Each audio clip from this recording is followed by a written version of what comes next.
what will the climate of organic socializing and dating be in 10 or 20 years? So I'm almost afraid to answer this question because I don't want to come across as a negative doomsdayer when it comes to technology in the future. But I have spoken about this a little bit on my podcast before, so I will just kind of like talk about it again.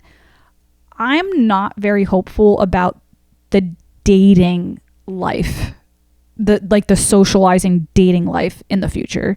I'm truly not. I'm not doomsday about everything technology wise, but I do think that we're already seeing studies about young men being single and young men being virgins well past their 20s. I think people are so integrated into technology, into socializing on technology, that the idea of actually going out and being rejected by a real woman is probably so overwhelming. I think that pornography is actually contributing to this worse. I think that pornography is taking a turn where it's actually becoming, in a way, virtual. People are having virtual relationships with sometimes not even real people. Like sometimes they're just bots. Like they're just like very realistic looking bots. And I think a lot of lonely single men are actually partaking in this because they want some type of affection. And I think this is, I don't have a ton of hope like for the youth as far as dating and socializing goes for the future. With that being said, I do have a little bit of hope left. I do think that there will be a revolt of people who want it to be old school. I think with every problem, there's always going to be a community of people who recognize the problem and want the opposite. So I will definitely be part of that community, by the way. Like I want organic, like meet people in person, have sex with real people type of dating and socializing. That's what I want for the future. But my honest prediction is that I would say the majority of the population are not going to have kids. The majority of the population are going to be virgins. The majority of the population are males specifically.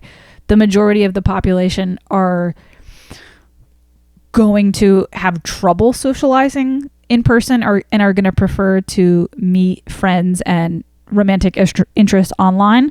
But with that being said, there still is probably going to be a strong group of individuals who like want to keep it old school and want to keep it organic. They're going to be like the organic daters, you know? And like I said, you can count me in. I'm going to be one of those people in that movement. But I totally think that is going to be the reality. That's my prediction. I could be wrong. I mean, who knows? I mean, like, who knows if we'll even be here as a species by then? And again, I don't want to sound doomsday, but the only reason I'm saying that, I'm being dramatic, saying like things have been changing so rapidly that I have no idea. But based on what I'm seeing now and the trends I'm seeing now, and they're already being evidence about men having less and less sex and pursuing sex in real life less, that would be my honest prediction. And I hope, like, if this podcast builds, I hope I could be a source of helping people getting out and socializing in real life, because I think technology should be an aid to the human experience, not a replacement of the human experience.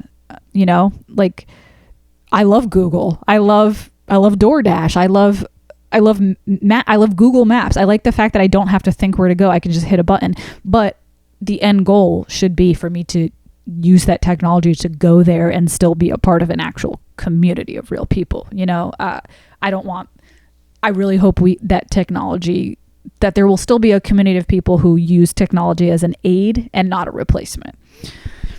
And this, by the way, that could have been a whole hour podcast. So I'm not going to get too much more into that, because we could talk about robots and it could get deep, but that's where I'm going to stand with that.